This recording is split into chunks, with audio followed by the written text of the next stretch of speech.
Good morning, everyone. Glad to have you here for our Chatham Area Transit Authority Board of Directors meeting. And what I'd like to do is call the meeting to order. And the roll call, please. Good morning, everyone. Good morning. Chairman McCaffrey. Here. Dr. Thomas. Here. Mr. Broker. Here. Mr. Dawson. Here. Mr. French. Here. Mr. Holmes. Just came in. Mr. Mayfield. Yeah, but are you here? Ms. Osborne. Here. Present. Thank you. Okay, and next on the agenda is the approval of minutes. The first one is the Board of Directors regular meeting for November the 17th. I need a motion on the floor. So moved. Oops, a second then. Need a second? Okay. All right, now, all in favor, please signify by saying aye. Aye. All opposed? Motion carries. Item 2, Board of Directors special call meeting on December the 3rd. Need a motion on the floor for that also. So moved. I have a motion on the floor and a second for the Board of Directors meeting on December the 3rd. All in favor signify by saying aye. Aye. All opposed? Motion carried. Next item we'll have action items. Curtis? No action items today, Mr. Chairman. Okay. Any presentations? No, sir, no presentation today. Presentations, okay. Now, the Executive Director's report. Thank you, Mr. Chairman. If you look at the Executive Director's report, our complaints were down compared to October 14. Our average for fiscal year 2016 is trending under last year. Preventable accidents, we did have one more than last year in October, but our yearly average is still under for last year at 0.75. Our complaints were slightly up for paratransit for October, but year over year we are still under. We still have no accidents for paratransit for this fiscal year, and our passengers per hour has increased slightly in October, and year over year we're still well ahead of last year. The second page, if you look at our KPI summary reports, our gross cost per revenue mile is still under our goal, which is good. Preventable accidents is well under our goal for the year at 0.75. Our complaints are still trending under our goal, and as well as our mean distance between vehicle failures is greater than 12,000. We're still circling around that 78% for on-time performance. Also, those of you who did not hear the surface transportation bill that passed on December 3rd with the House and the Senate,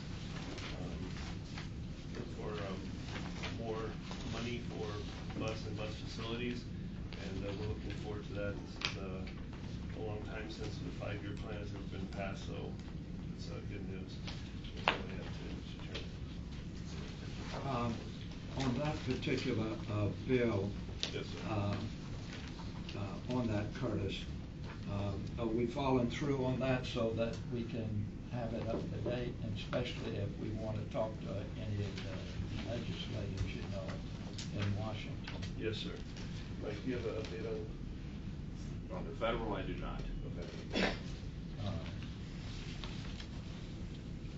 Anything else? That's it. Don't we have someone that handles federal? That would be Jack. Yes, it's Squire Patton. Yes, I have a call with him on Thursday. Could I just ask a question about that? Curtis, does the fact that this is a 5-year bill, I mean, that's a really important aspect of it, is it not? Yes, sir. And why is that so important? It gives time to plan on how we're going to build our infrastructure and improve service, and so if we know we're going to have 5 years of funding, we can look towards purchasing, for example, buses, because buses take 1.5 years to even build them. Right. And so it's hard to make commitments when you have a 1-year bill, because you don't know what's going to happen the following year. Right. And these are substantial increases that, Yes, sir. were you surprised by them? I was surprised that it was passed in general, but yes. Oh. So that's good news. Yes, sir. Very good. Okay. Thank you. Okay, and then, item 6, unit updates, and of course, this is for information only, service delivery update, safety included. Curtis? Thank you, Mr. Chairman. On page 2, you can see that our paratransit ridership is up 8.4% and 11.1% on the year. So as we continue to manage that increase, the Cat Freedom is up slightly at 1.8%, and the water ferry is down 29.4%. For the year, it's down 1.9%. If you've noticed over the past few months, we've had this up and down trend with the water ferry, and a lot of it has to do with the timing of the convention. So we were down in August, we were high up in September, down in October and November. We're looking at almost a 10% increase in November, so it's just kind of going back and forth depending on when the conventions are placed. Our Rock and Roll Marathon numbers look like it's about a 30% increase over last year. So that's good news for November. For the water ferry. Yes, ma'am. I have a question, Mr. Chairman. Yes. On the paratransit, are we still doing the screening? Yes, ma'am. And we're still getting these spikes in the ridership? Well, not spikes, but the definite upward trend. We've had, over the last several months, we had a large influx of new applicants. So interviewing and handling all the new applicants made it a little more difficult to look at existing clients and for recertification. So it's starting to trend down now, so we're making a big push to go back to what we originally said was to interview all the clients that have been on the system for a while. And this is probably a rhetorical question, but I'll ask it anyway. When these people are interviewed, I mean, do you do anything to encourage them to use fixed route? I mean, if at all possible. Yes, ma'am.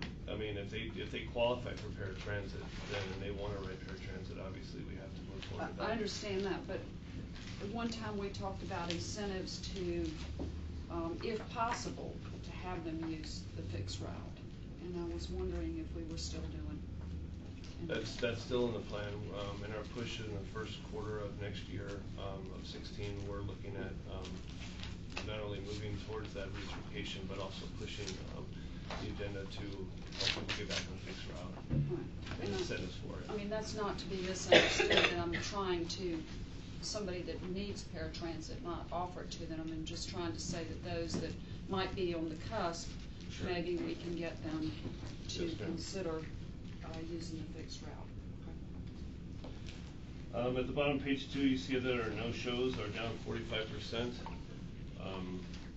which is, again, we've had several months in a row showing a negative trend, which is good.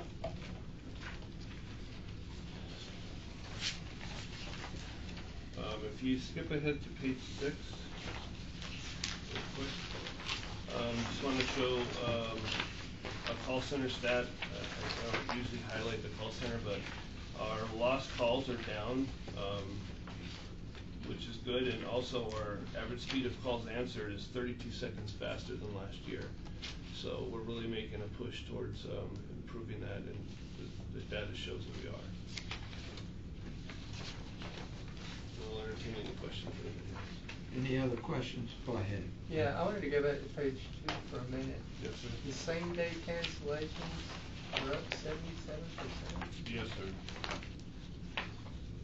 Do we have? We're watching that because that obviously hurts our efficiency. Yeah. But it could also be the offset to the no-shows. Yes. Instead of not showing up, they're canceling. Which helps, yes. So if you look at the two of them together, it might But be a if they better cancel, number. there's no show. Okay. And can I just ask one more question, Mr. Chair? And you have a decided increase in the number of calls that are coming in to the call center. Back on page 6. Yes, very much so.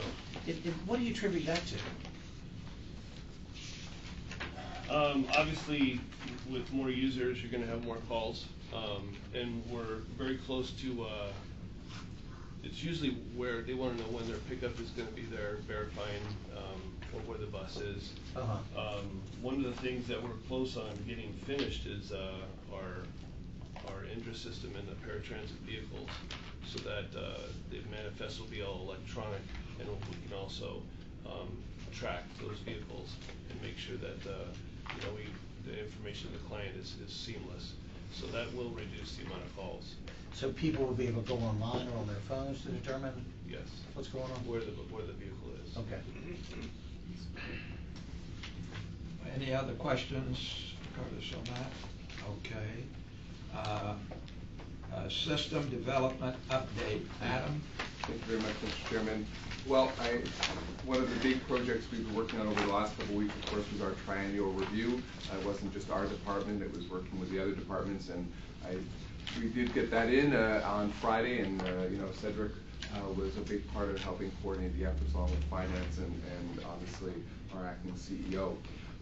Just other couple quick notes. To comment on the paratransit, over the next couple of weeks, we'll be issuing somewhere between 1,500 to 1,800 letters asking people who are on our unactive list to come in. We expect most of those to be returned to us in terms of the fact that they aren't actually at the address anymore. We're also, as part of that group, issuing the letters to everybody who hasn't been recertified over the last 3 years.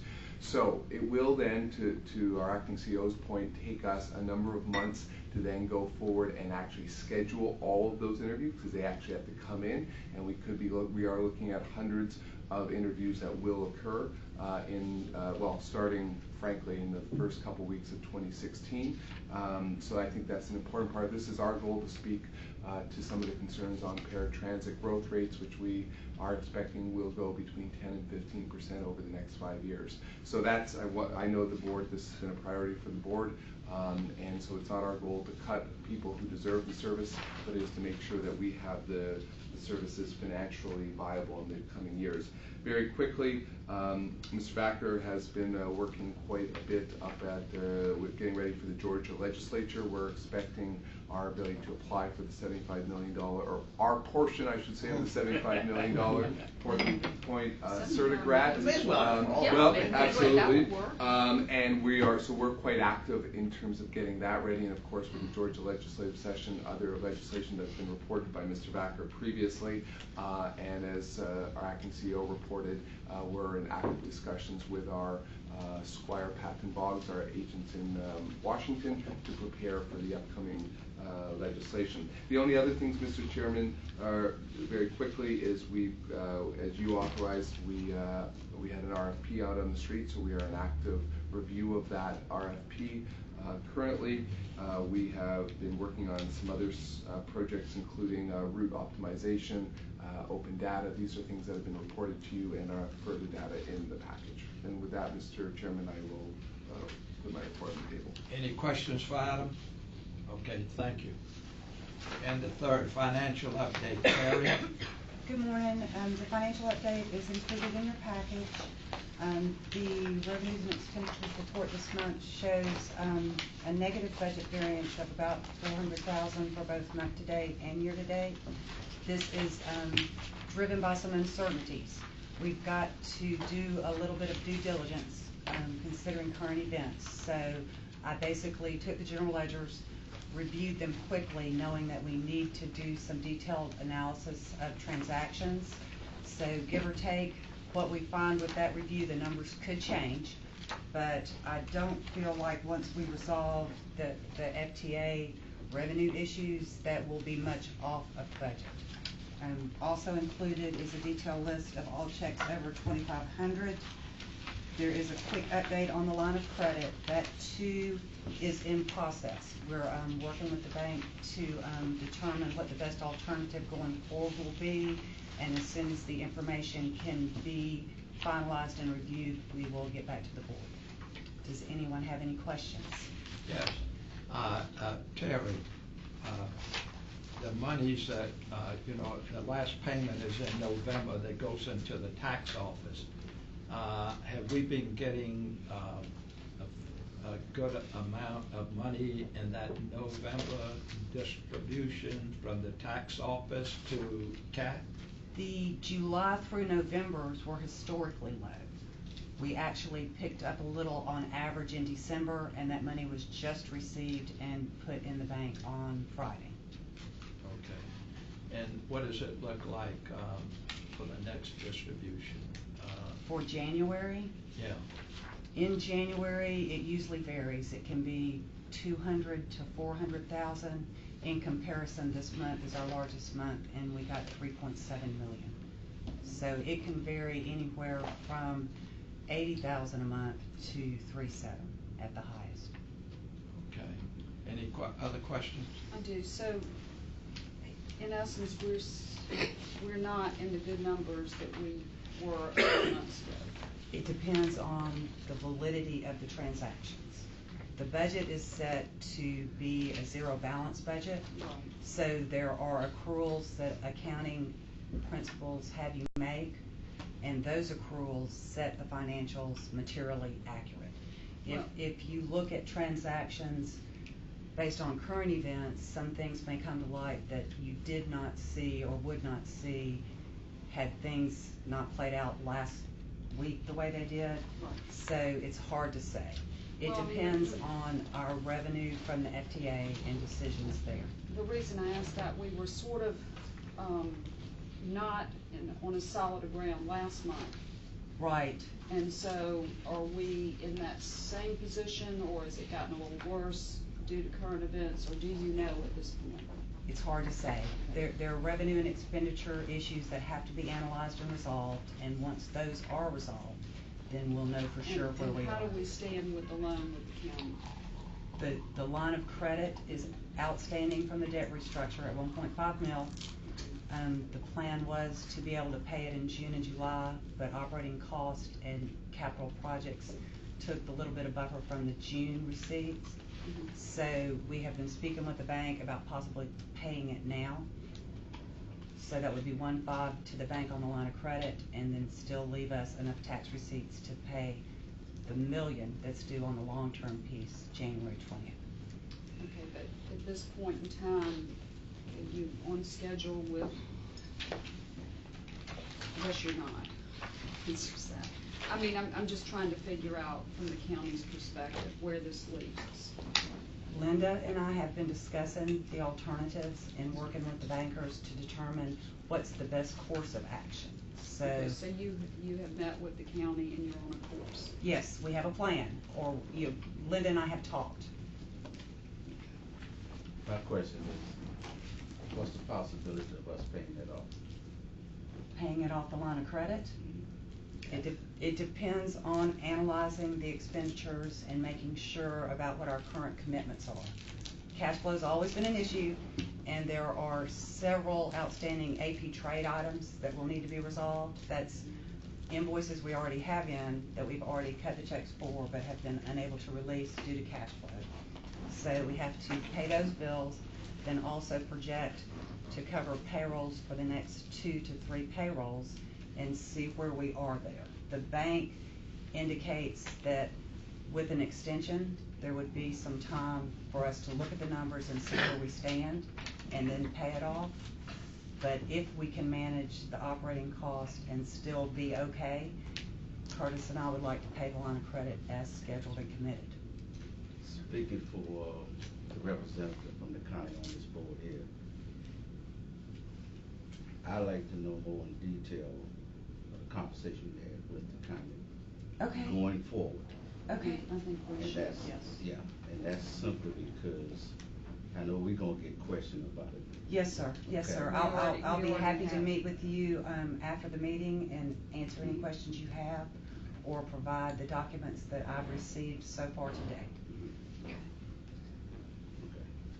Terry, can you generally explain to the board what you're thinking or what the county's thinking about going forward? You said there's a plan I can tell you for what the different county's things. thinking. What are I think the the- county is thinking that CAT's probably not a very good credit risk for right now. But I don't think that the information we have right now is enough to make a decision. Linda seems supportive.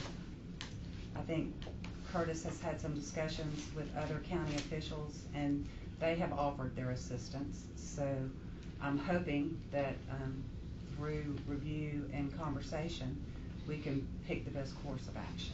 Other county officials help me. Well, Just general support. I mean, yeah, general support at meetings. Not specifically related to the line credit. Is, But you're referring to by commissioners or No. by staff? no, just County manager. finance staff. When you said officials, I wasn't. It's not what you meant. It's not what I meant. I just meant that we had talked with Linda and possibly Mr. Smith to see what kind of alternative would best help Cat move past last week into I a understand. better I just future. wanted a little clarification. So everybody knows this, Linda Kramer was the financial officer, and then she got promoted to an assistant county manager. So she's still working, in that particular direction. And if the bank, we're gonna get that information to the bank, all they have to do is look at our history in the last number of years that we have paid, it has been paid like it has been described before, and we can see that. So I think that's something, of course, that Curtis will be working with them, and also with Terry, again with Linda. So hopefully the bank sees that, and this other situation doesn't have anything to do with it because of the status that we're in now. And I'm not getting any indication in the conversations I'm having with both Linda as a representative for the finance piece of the county or the bank that there's going to be a problem with the line of credit. Okay, any other questions on that? Next, item 7, the executive session. And the executive session is for personnel and legal matters. I make the motion that we go into executive session. Second. I have a motion on the floor for executive session for the personnel and legal matters. All in favor signify by saying aye. Aye. All opposed? Motion has been carried. So if everybody would exit except those that are being here for this session.